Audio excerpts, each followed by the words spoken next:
این موضع را ساکنان محلی تنگی دره مینامند و از بالاتر همین موضع ساکنان دهه پل گرداب جماعت دیهات مغیان آب نوشاکی برای تامین نمودن ساکنان کشانیدند.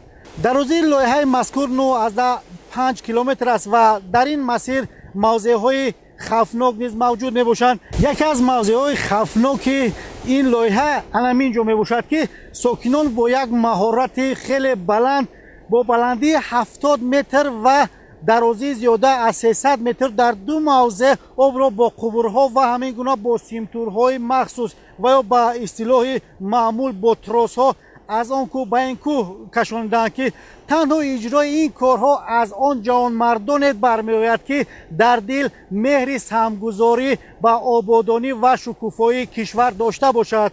تامین اهالی با آب نوشاکی و پلیزی از هدفهای مهم حکومت کشور به حساب می رود. در این ردیف ساکنان تمام دههای جماعت دیهات مغیان شهر پنجکن نیز جهت رسیدن به هدفهای گذاشته شده سهم گذاشته ایستادند. خصوصا ساکنان دهه پل گرداب این جماعت سال گذشته از مسافه زیاده از 9 کیلومتر با قبور قطرش 125 میلیمتر آب نوشاکی و پلیزی کشانیدند. بعد آوردن آب مذکور اکنون با شمول زمین‌های نزد حولگی ساکنان 50 هکتار زمین آبی گردیده است که سال جاری از آن میتوانند حاصل دلخواه از تمام محصولات کشاورزی به دست آورند. از این اقدام الهام گرفته با مساعدت مقامات اجرایی محلی حکومت دولتی شهر پنجکن و سهمگذاری ساکنان اهالی دهه خرمی جماعت دیهات مغیان شهر پنجکن نیز با مسافه 9 کیلومتر خط آب پلیزی و نوشاکی کشانیده ایستادند. همروزه ساکنان زیاد به حشری کشیدن این خط آب برآمده کوشش دارند تا هر چه زودتر کارها را به انجام رسانیده مشکلات کم‌وبی را برطرف نمایند. اطلاع داده شد که این خط آب توسط لوله‌های قطرشان از 250 تا 300 میلیمتر از موضع دره راغش تا دهه خرمی که مسافه‌اش از 9 کیلومتر بیشتر است از طریق موضع‌های ناهموار کوهی،